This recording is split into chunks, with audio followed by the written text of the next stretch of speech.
설이 되면 지금은 별로 그렇게 하지 않지만 얼마 전까지만 해도 모두 목욕을 했었어요. 요사이는 자주 목욕하니까. 그리고 새 옷을 갈아입고는 아침에 모든 친척들과 이웃 어른들을 방문하며 세배를 하곤 했습니다. 왜 설이 되면 모든 사람들이 새롭게 옷을 깨끗하게 차려입고 몸을 닦고 새로운 단장을 하는 것일까요? 아마도 그것은 나도 모르게 우리 마음속에 새로운 마음을 가지고 새롭게 시작하려는 어떤 소원이 있기 때문이라고 저는 생각합니다. 오늘 본문에도 옷 입는 이야기가 나옵니다. 오늘 우리가 읽은 첫 절 3장 12절 말씀은 이렇게 말씀합니다. 그러므로 너희는 하나님의 택하신 거룩하고 사랑하신 자처럼 긍휼과 자비와 겸손과 온유와 오래 참음을 옷 입고. 무슨 이야기일까요? 우리 그리스도인들에게는 벗어버려야 할 것과 반드시 입어야 할 것들이 있다는 거예요. 무엇을 벗어버려야 하는가? 우리는 지난주에 우리가 벗어버려야 할 것들을 살펴보았습니다. 우리 그리스도인들은 마음속에 죄의 소원을 벗어버려야 되는데 특별히 그 수많은 소원 가운데 하나님은 구체적으로 3가지를 말씀하셨어요. 잘못된 성적 욕구와 탐심과 잘못된 말입니다. 하나님이 이 3가지를 말씀하시면 이 3가지가 우리에게 가장 큰 축복이 되는 반면 교묘하게 우리가 그것을 잘못 사용하면 우리에게 가장 큰 저주가 되기 때문이라고 제가 말씀을 드렸습니다. 우리가 정말 구원받았다면, 우리가 정말로 성령의 사람이 되었다면 다른 것은 몰라도 이 3가지를 반드시 벗어버려야 한다고 하나님은 말씀하십니다. 이제 오늘 본문에서 하나님은 우리가 입어야 할 것들을 말씀하십니다.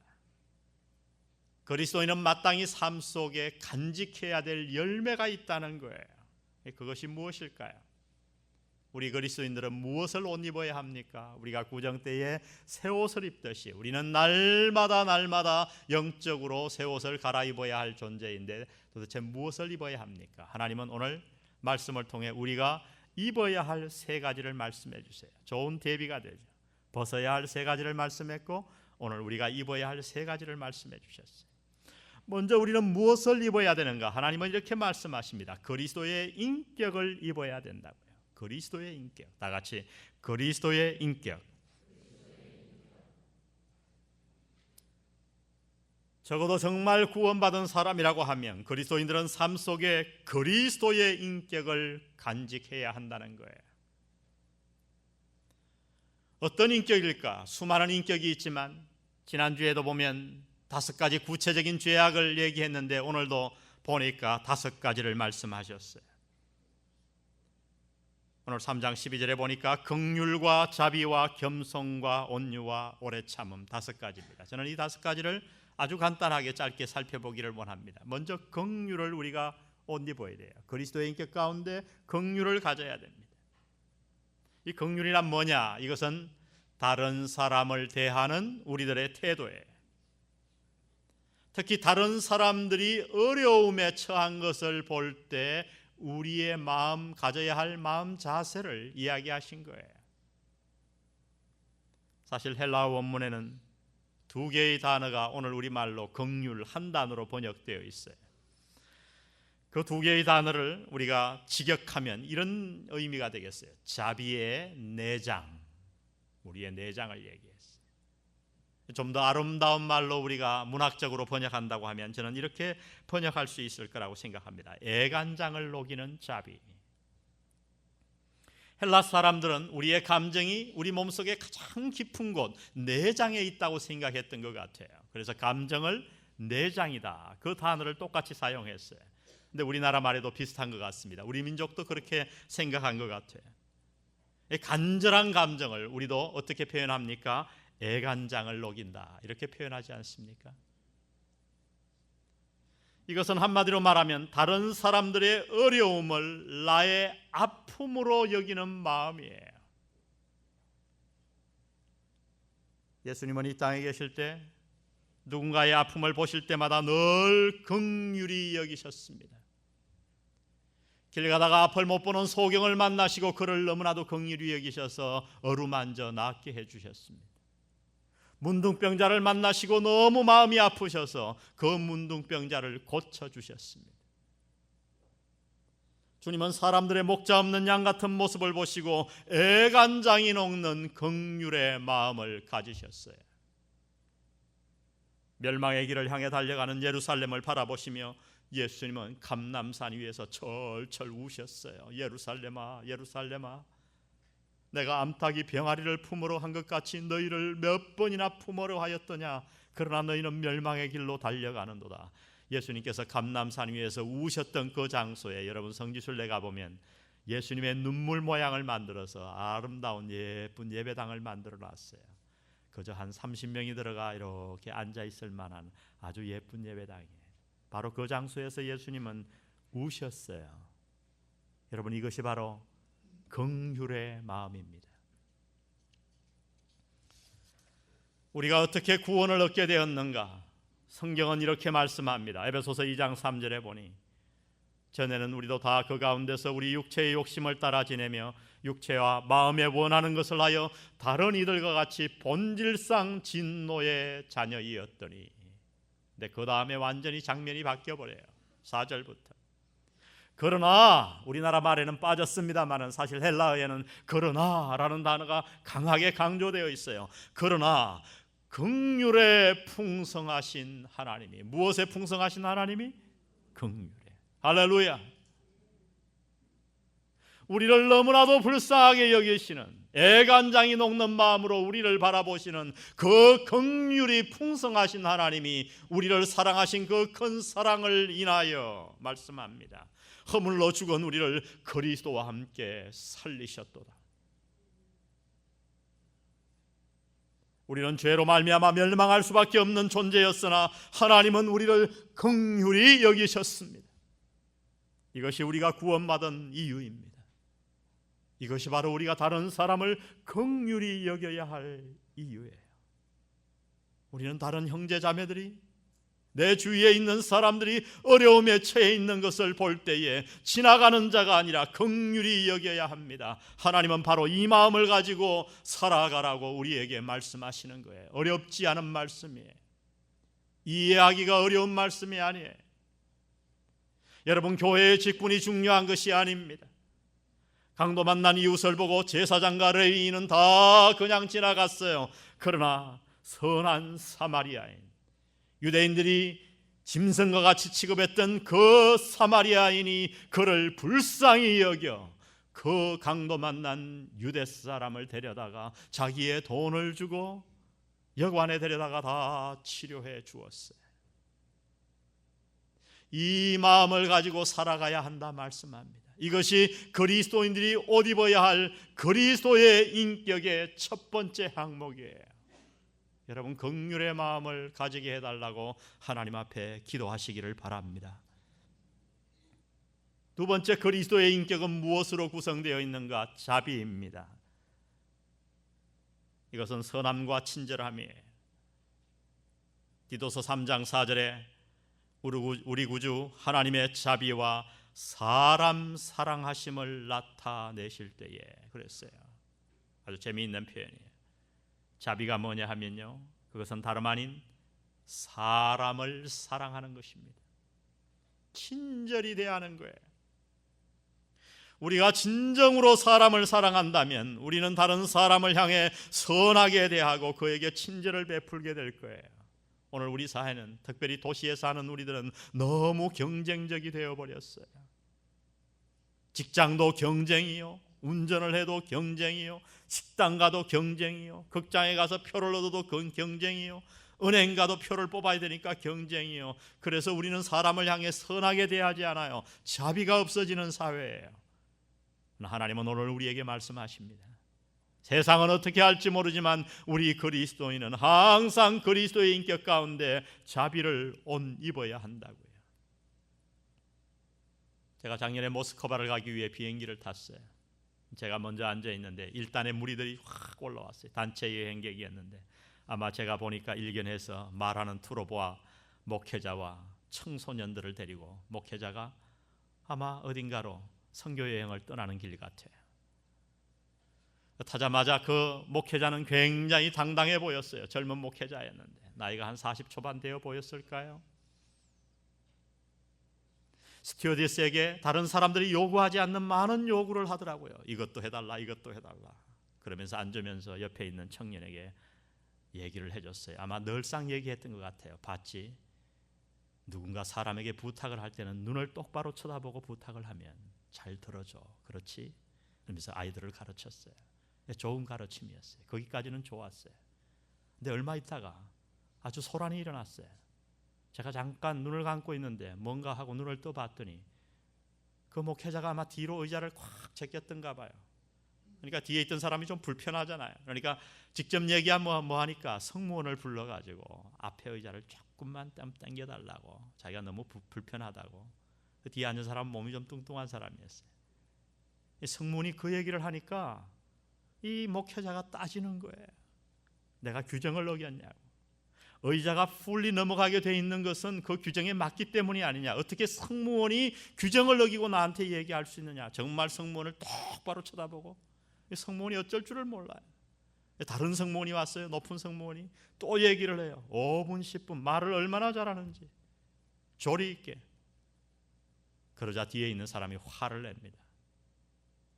아니 내가 조금 불편해서 앞으로 밀어달라고 그랬는데 그건 못하냐고. 그랬더니 그 목회자로 보이는 그 사람이 일어나더니 그러더라고요. 이 사람아, 그렇게 좁은 곳이 싫으면 돈 더 주고 비즈니스 클래스 타. 싸움이 붙었어요. 그러자 거기서 제가 평상시에 듣던 익숙한 목소리가 나왔어요. 부산 경상도 사투리로 앞에 있던 사람이 벌떡 일어나더니 확 소리를 지르면서 좀 잠 좀 자자.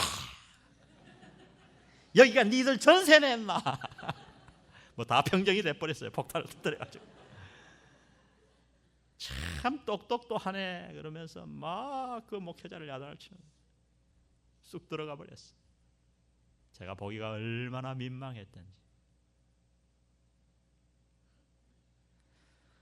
제가 사실은 공항에 내려서 잠깐 같은 목사로서 불러서 따끔하게 얘기를 하려고 마음먹었는데 내려서 줄이 얼마나 복잡한지 줄 서다가 보니까 어디로 갔는지 다 사라졌어요. 저 목회자는 자비가 뭔지를 알까? 아이들을 저렇게 가르쳐서 어떻게 할까? 예, 우리 사회는 내 권리를 찾아야 하는 사회예요. 그러나 하나님은 말씀하십니다.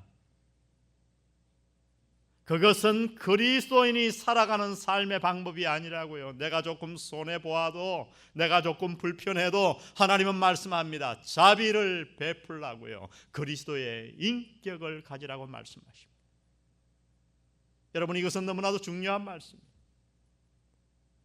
세 번째 하나님이 우리에게 말씀하시는 것은 겸손이에요. 신약 성서 시대의 세상적인 헬라 문헌에 보면 이 겸손이라는 단어가 거의 등장하지 않습니다. 왜냐하면 당시 헬라 사람들은 자신을 내세우고 권리를 주장하는 것을 강조하였기 때문이에요. 이것은 오늘 우리의 문화와 아주 흡사한 것 같아요. 내 권리를 주장해야 대접받는 사회입니다. 그러나 성경은 여전히 겸손을 강조하십니다. 구약 성경에서만 제가 보니까 겸손에 관한 말씀이 270번이나 등장해요. 하나님이 얼마나 겸손을 중요하게 생각하시는지 말씀하는 대목이라고 생각합니다. 잠언은 이렇게 말씀합니다. 잠언 3장 34절. 진실로 그는 거만한 자를 비웃으시며 겸손한 자에게 은혜를 베푸시나니. 11장 2절 보세요. 교만이 오면 욕도 오거니와 겸손한 자에게는 지혜가 있느니라. 여호와를 경외하는 것은 지혜의 훈계라. 겸손은 종기의 앞잡이니라. 하나님은 교만한 자를 싫어하십니다. 우리 베드로전서 5장 5절을 다 같이 한번 읽어보겠습니다. 5장 5절 시작.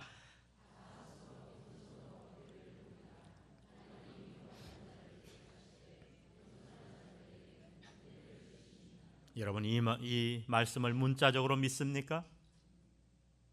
하나님이 교만한 자는 대적하십니다. 반드시 꺾으십니다. 싫어하십니다. 그러나 겸손한 자들에게는 은혜를 주실 줄 믿습니다. 여러분, 겸손하게 사십시오. 여러분의 지위가 올라가면 올라갈수록, 여러분의 재물이 모이면 모일수록, 여러분이 무언가 성공하면 성공할수록 빠지는 함정이 뭔지 아세요? 교만이에요. 느부갓네살 왕이 그랬어요. 하나님이 그의 정신을 빼앗아 버렸어요. 우리는 겸손해야 합니다. 네 번째, 하나님이 말씀하시는 것이 온유예요. 이것은 부드러움입니다. 다른 사람들을 대할 때 윽박지르거나 자신의 주장을 반드시 끝까지 관찰하는 악착 같은 모습이 아니라 다른 사람의 마음을 다칠까 염려하여 조심하는 태도를 말합니다. 여러분, 성경은 이 땅에 오시는 메시아의 모습을 이렇게 표현했어요. 스가랴서 9장 9절에 보니 도성 시온아 크게 기뻐하여라. 도성 예루살렘아 환성을 울려라. 내 왕이 내게로 오신다. 그는 공의로우신 왕, 구원을 베푸시는 왕이시다. 메시아가 왕이에요. 근데 그 다음에 놀라운 말씀을 하세요. 그는 온순하셔서 온유하셔서 나귀 곧 나귀 새끼인 어린 나귀를 타고 오신다. 여러분, 성경이 놀라운 것은 이 예언 그대로 예수님은 예루살렘 성에 입성하실 때에 한 번도 사람이 타지 않은 나귀 새끼를 타고 입성하셨어요. 그분은 빨리 달리는 당당한 말을 타고 입성하지 않으셨어요. 왕들은 그렇게 하지 않습니까? 마차를 타고 수많은 군대와 함께 위엄을 가지고. 그러나 이 땅에 오신 참으로 만왕의 왕, 말씀 한마디로 천지를 지으신 우리의 메시아 그리스도께서는 왕의 모습으로 오실 때에 어떻게 오셨는가? 나귀를 타고 오셨어요. 여러분, 나귀는 빨리 달리지도 못해요. 사람들이 천박히 여겨요. 서민들이 타는 거예요. 그 가운데서 나귀 새끼를 타고 오셨어요. 오늘날로 말하면 예수님은 대형차가 아닌 소형차, 그 가운데 새끼 티코를 타고 오신 겁니다. 여러분, 대통령이 티코 타고 들어오면 말이 됩니까? 왜 그렇게 하셨을까요? 그분은 온유를 말씀하신 거예요. 우리에게 창조주로 권위를 갖고 오시기보다는 온유한 모습으로 인자의 옹기선 섬김을 받으려 함이 아니라 도리어 뭐하려 하고? 섬기려 하고 종의 모습으로 오신 줄로 믿습니다. 여러분, 우리는 그러므로 늘 그리스도의 인격을 닮아 온유해야 돼요. 우리 영안교회 교인들은 제가 대개 보면 좀 온유해요.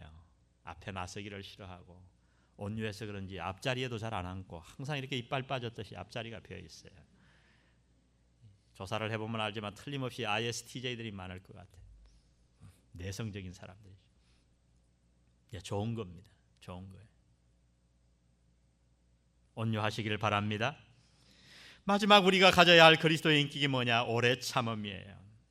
이것은 단순한 인내가 아니라, 단순한 오래 참음이 아니라 다른 사람과의 관계에 있어서 오래 참는 것을 얘기하는 거예요. 그래서 그 다음 13절에 보면 이렇게 바로 말씀합니다. 누가 네게 혐의가 있거든 서로 용납하여 피차 용서하되 주께서 너희를 용서하신 것과 같이 너희도 그리하고. 이 구절은 앞에 오래 참음에 연관되어 있는 구절이에요. 다른 사람이 내게 잘못할 때 오래 참으라는 거예요. 금방 화내고 토라지고 삐지고 같이 뺨을 후려치고 원수를 갚고 그렇게 하지 말라는 거예요. 누가 내게 혐의가 있거든 정말 잘못했다고 확신이 들더라도 뭐라고 말씀합니까? 오래 참고 그를 용서하라 말씀합니다. 여러분, 용서란 그가 한 일을 기억지 않는 거예요. 내가 한번 용서했다 그러면 그가 한 일을 더 이상 말로 옮기지 않는 거예요. 어떤 사람은 다 용서했다 그러고 여기가 얘기하고 저기가 얘기하고 자꾸 얘기하고 다녀요. 여러분, 그건 용서 안 한 거예요. 하나님 그렇게 하지 않으셨어요. 주께서 너희를 용서하신 것 같이 너희도 피차에 용서하라. 할렐루야. 딱 용서하기로 마음 먹었으면 끝내야 돼요. 거기서 그냥 끝내야 돼요. 오래 참음이 필요합니다. 여러분, 그 용서는 쉬운 게 아니죠. 내 마음에 오래 참음이 필요해요. 긍휼과 자비와 겸손과 온유와 오래 참음, 여러분, 이것이 그리스도의 인격의 대표적인 것이. 우리 한국교회는 신앙생활을 자꾸만 신비 쪽으로 몰아가려는 경향이 있어요. 누가 영성 있는 사람인가? 누가 능력 있는 사람인가? 안수해서 병이 나은 사람, 다 들어오면 과거의 일을 다 알아맞히는 사람, 내년 올해 시집 가겠네 하고 아비를 예언하는 사람, 뭐 이런 사람을 자꾸 높이고 그것을 사모하는 경향이 있어요. 그러나 여러분, 성경을 읽어보세요. 은사보다는 인격이 더 중요하다고 하나님은 말씀하십니다. 인격을 갖추시기를 바랍니다. 이것이 우리가 옷 입어야 돼요. 여러분, 말세에 예수님께서 말씀하셨어요. 내가 주님의 이름으로 선지자 노릇하며 주님의 이름으로 귀신을 쫓아내며 능력을 행했어요. 예수님 뭐라 그럽니까? 내가 너희를 도무지 알지 못한다. 우리가 그리스도의 인격을 옷 입지 않으면 아무 소용이 없는 거예요. 세월이 가면 갈수록 여러분의 삶에 그리스도의 인격이 나타나시기를 주의 이름으로 축원드립니다. 우리는 무엇을 옷 입어야 하는가? 그리스도의 인격을 옷 입어야 합니다. 두 번째 우리가 옷 입어야 할 게 뭐냐면 오늘 본문에 보니 그리스도의 평강이에요. 따라하겠습니다. 그리스도의 평강. 구원받은 그리스도인이 삶 속에 반드시 간직해야 할 것 중에 하나가 다름 아닌 평강이에요. 잘 명심하십시오. 그런데 왜 이 평강을 그리스도의 평강이라고 표현했을까요? 이것은 우리 그리스도인이 소유해야 할 평강이 세상의 평강과 다르기 때문이에요. 세상의 평강은 한마디로 말하면 환경에 좌우되는 평강입니다. 내 삶의 환경이 좋으면 마음이 평강하고 내 환경이 나빠지면 불안해지는 평강이죠. 건강이 좋으면 평강하고 건강을 잃으면 짜증을 내는 평강이죠. 사업이 잘 나가면 삶과 가정에 평안이 있고 그렇지 않으면 사라지는 평강입니다. 여러분, 이것이 바로 세상의 평강이에요. 오늘 그리스도인들 가운데도 이런 세상의 평강을 기도하고 세상의 평강을 소유한 자들이 얼마나 많은지 몰라요. 그러나 여러분, 그리스도의 평강은 그렇지 않습니다. 그리스도의 평강은 어디로부터 오는가? 우리의 환경으로부터 오지 않습니다. 바로 그리스도로부터 오십니다. 그리스도의 평강이란 그리스도로부터 오는 평강이요, 그리스도로 말미암은 평강이요, 그리스도에 의해 보존되는 평강입니다. 그러므로 이 평강은 세상의 환경에 좌우될 수 없습니다. 건강에 이상이 생겨도, 사업이 기울어도, 설사 오늘 이 땅을 떠난다 해도 이 평강은 흔들리지 않아요. 왜냐하면 그것은 세상이 아니라 위로부터, 그리스도로부터 우리에게 오기 때문입니다. 그래서 오늘 하나님은 말씀하십니다. 오늘 15절에 보니 그리스도의 평강이 너희 마음을 주장하게 하라. 평강을 위하여 너희가 한 몸으로 부르심을 받았나니 또한 너희는 감사하는 자가 되라. 여기서 중요한 단어는 주장하게 하라 하는 거예요. 이 단어를 제가 연구해 보니까 브라비오 하는 단어인데 아주 재미있더라고요. 원래 심판이 판단을 내리는 행위를 의미했어요. 여러분, 운동 경기의 모든 것을 관장하는 사람은 누군가요? 심판이에요. 선수들이 다 경기를 하는 것 같지만 심판이 편파 판정을 하면요, 당할 재간이 없는 거예요. 여러분, 우리는 너무나도 유명한 심판 한 분을 알고 있죠. 월드컵 2002년 때 하늘을 향하여 한 점 부끄럼 없는 그 심판. 그 심판 덕분에 우리가 얼마나 많은 덕을 받습니까? 그가 뭐 편파 판정한 건 아니지만 정말 소신 있게 판정을 내렸어요. 이것이 바로 이 단어예요. 주장하게 하라. 여러분, 우리 안에 늘 두 마음이 존재합니다. 우리 안에 육신이 살아있기 때문에 우리는 늘 환경에 좌우될 수밖에 없어요. 그것을 비난할 자는 아무도 없어요. 내가 몸을 가진 존재이기 때문에 내 환경이 나빠질 때 내게 불안이 찾아와요. 평강이 없어질라 그래요. 그래서 하나님은 말씀하십니다. 평강이, 그리스도의 평강이 너희 마음을 주장하게 하라. 너희 마음의 심판이 누구냐? 그리스도의 평강이 심판이 되어 너희의 마음을 주관하게 하라, 경기를 컨트롤하게 하라 이 말이에요. 마치 심판이 모든 경기를 주도하듯이 그리스도의 평강이 우리의 삶을 주관하게 해야 됩니다. 매일매일. 아멘. 평강을 마음에 가져야 돼요. 이것이 그리스도인이 옷 입어야 할 그리스도인의 열매예요. 삶의 열매예요. 호라티오 스태포드라고 하는 사람이 있습니다. 스태포드. 그는 시카고에 있는 변호사였어요. 아주 유명한 변호사요. 의대에서 법의학도 가르치고, 그러나 그는 동시에 아주 신앙이 깊은 아름다운 평신도 집사였습니다. 시카고 호수 옆에 큰 집을 지었어요. 근데 어느 날 그 집을 화재로 말미암아 다 잃어버렸어요. 너무 낙심에 빠져서 그는 가족과 함께 멀리 여행을 계획합니다. 그래서 그 당시에 미국을 오가는 아주 호화선 빌드 아브로라고 하는 그 배에, 오늘날로 말하면 크루즈 정도가 되겠죠? 예약을 했어요. 4딸과 아내와 자기와 6 식구를 예약을 했는데, 마침 그때 떠날 날짜가 딱 하루 앞두고 우리가 아는 너무나도 유명한 교회 무디 교회에 불이 났어요.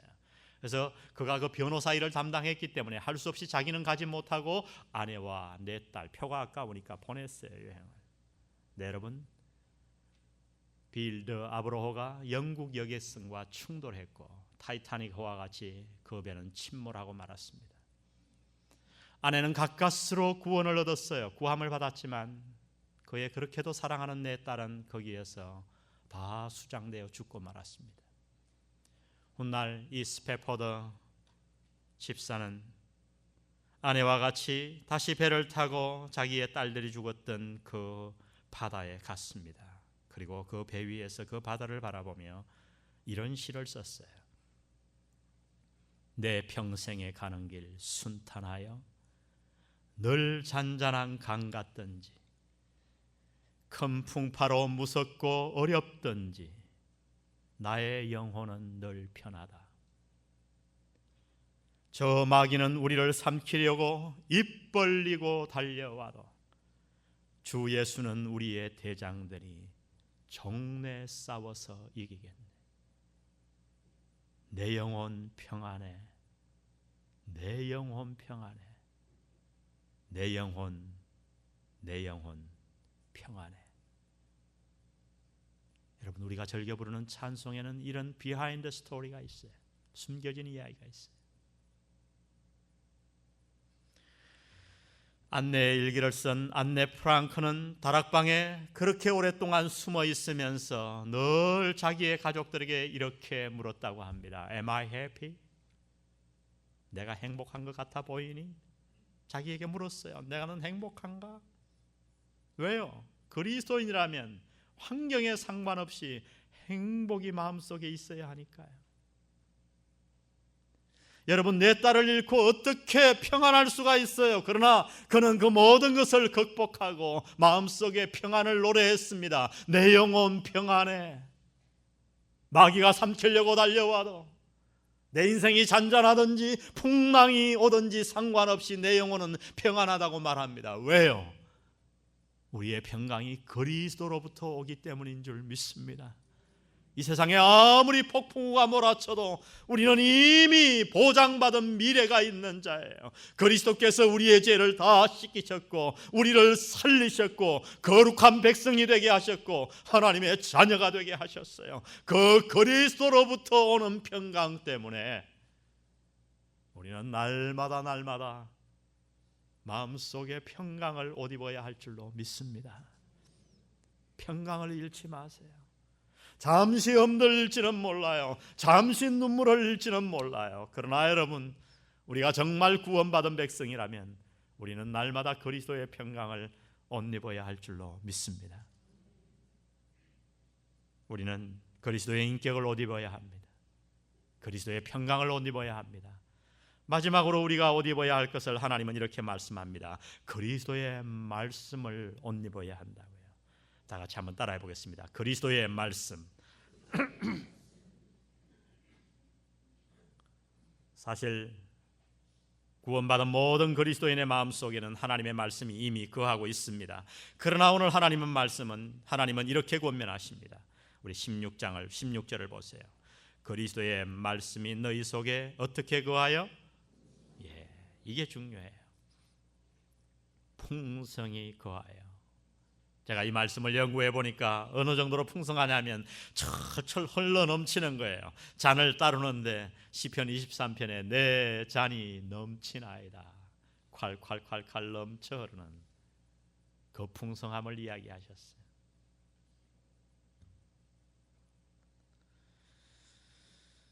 이것이 우리가 날마다 하나님의 말씀을 상고해야 되는 이유입니다. 주의 말씀이 그저 조금 밑바닥에 쫄쫄 흘러서는 안 돼요. 그리스도의 말씀이 늘 풍성하게, 누가 나를 찌르면, 고난이 오면, 무슨 일이 있든 기쁜 일이 있든 그리스도의 말씀이 쏟아져 나와야 돼요.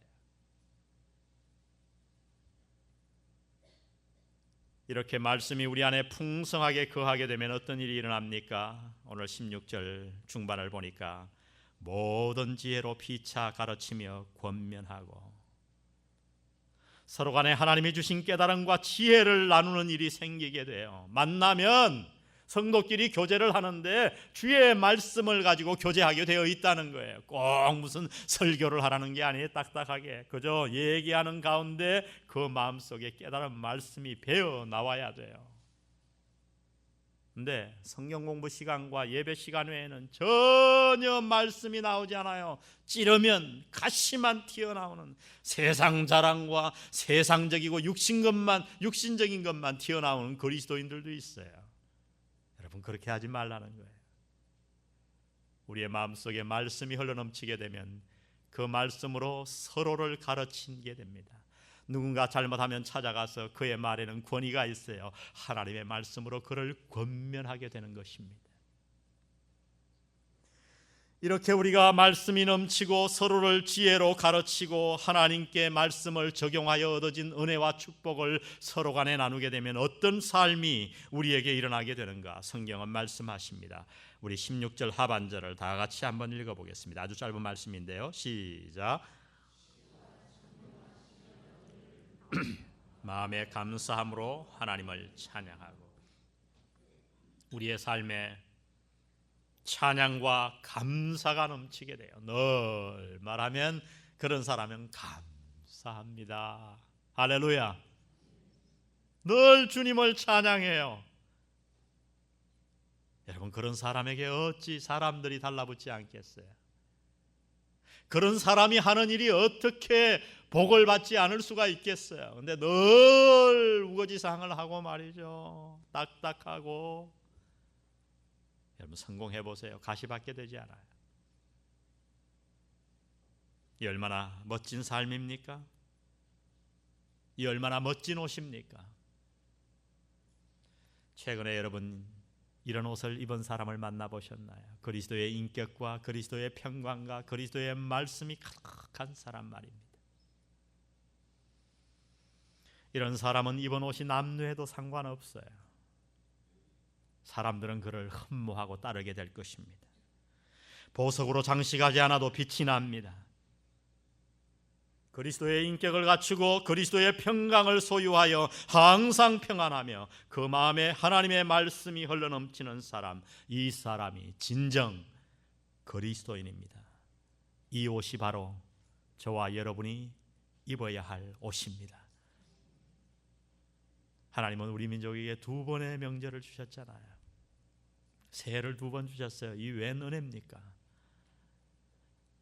한 달 정도 이렇게 살고 나면 이제 1달 반 살았죠. 이제 막 낙심이 돼요. 잊어버리려고 그래요.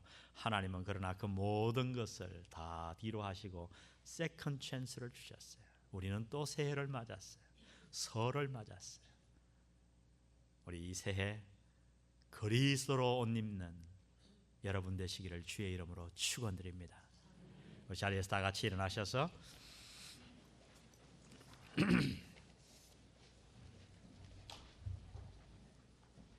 우리 오늘 말씀 생각하시면서 내 영혼의 그 귀 깊은 데서 맑은 가락이 울려나네, 이 찬양 우리 함께 한번 좀 찬양하고 오늘 모든 예배를 마치겠습니다.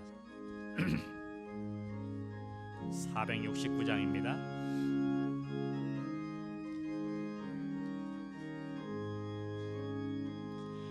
내 영혼의 그 깊은 데서 맑은 가락이 울려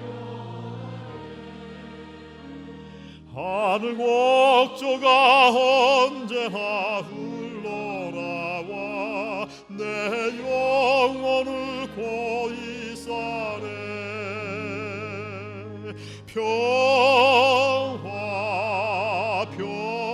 평화로다 하늘 위에서 내려오네. 그 사랑의 물결이 영원토록 내 영혼을 덮으소서. 내 마음속에 솟아난 이 평화 깊이 묻힌다. 나의 보화를 캐내어 가져갈 자 그 누구랴 한심일세. 평화로다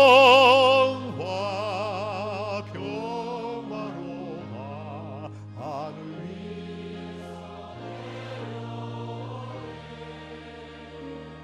그 사랑의 물결이 영원토록 내 영혼을.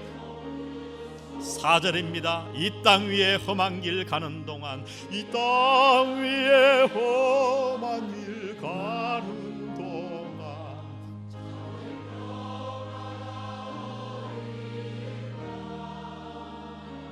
우리 모두 다 예수를 친구 삼아 참 평화를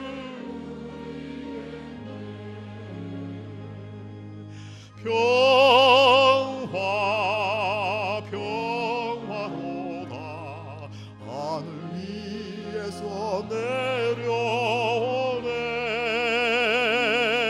그 사랑의 물결이 영원토록 내 영혼을 덮으소서.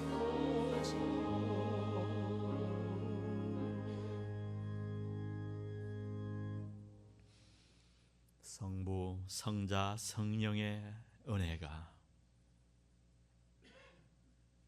오늘 하나님의 따뜻하고 잔잔한 말씀을 마음에 받고 남은 생애 동안 그리스도의 인격과 그리스도의 평강과 그리스도의 말씀으로 내 영혼을 옷 입히기를 작정하는 우리 영안교우들 머리 위에 지금부터 주님 다시 오시는 날까지 영원히 함께 하시기를 예수님의 이름으로 간절히 축원하옵나이다.